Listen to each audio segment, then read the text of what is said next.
Tension type headaches are often characterized as a dull, non-throbbing type pain, and they're usually associated with muscular tension or tightness in the neck, the base of the skull, and it can even travel up over the back of your head here as well. So these are one of the more common types of headaches, and there is a strong link between these tension headaches and poor posture. One of the most common causes of posture, especially poor posture, is our workstation setup, and that's why in this video I wanted to share with you 4 key considerations to think about when setting up your workstation. Now I know that we've been working at home at the moment because we're in week 6 of lockdown here in Auckland, so your workstation may not be set up as good as it could be, but even once you get back to work, it'd be important to think about these things to see if you can make that a little bit better to help reduce the stress on the area. Hi, I'm Craig from Elevate Chiropractic, and I've been helping people feel, move and function better for the last 14 years. So let's go have a look at these 4 key considerations. So the first consideration to think about when setting up your workstation is the monitor.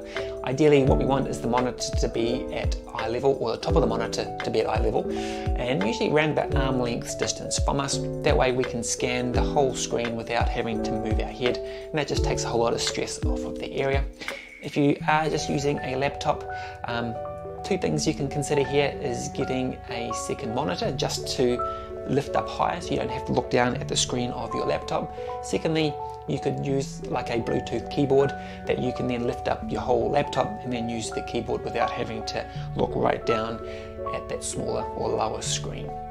So the second consideration when setting up our workstation is the chair. Now in an ideal world we'd use something like a standing desk or an adjustable height desk, so we can do a mixture of sitting and standing so that we can get that movement into the day, but not everyone has that capability or possibility when we're working from home. So if we're using a chair, there is 3 things I want you to think about. First thing is we want our feet to be flat on the ground, so that just takes a lot of stress off of the knees and it's just a lot more comfortable.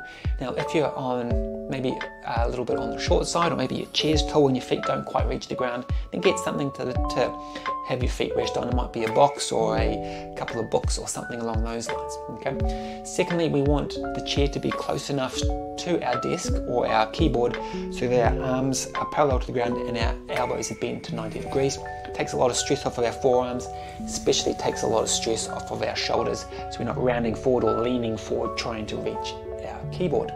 And the third and final thing to consider here is ideally we want our knees to be a little bit lower than our hips. It just takes a lot of pressure off of our hip flexors, and if our legs are bent up, it causes tightness here, which can be a big contributor to lower back pain, so we really want to try and avoid that. So the third consideration is where your keyboard and mouse is. So this is kind of linked with where our chair is, because we want the keyboard to be close enough to us so that our forearms are parallel to the ground and our elbows are at 90 degrees by our sides and our shoulders are nice and relaxed. If the keyboard's too far away or we're leaning back too far, then often that puts a lot of stress on our forearms and across our shoulders and up the back of our head, can cause these tension type headaches. Also, this works with the mouse as well. We don't want our mouse out the side where we're reaching out over it. We want it to be close to us, in front of us, so that we can maintain that nice neutral position. On a side note, a fun thing to do is have a period of time using your mouse in your non-dominant hand. Our brains crave novelty, and using something that may not be natural to you is a really great way of making your brain think, and your body's really going to thank you for that. So the fourth consideration, and probably the most important one, is to make sure you have regular movement breaks. Now it doesn't matter if you've had your workstation set up perfectly, your screen's perfect, your keyboard's in the right position, your chair's set up perfectly. If you do all that and still sit there without moving all day, your body is not going to be happy with you, and you're going to have some aches and pains at some point.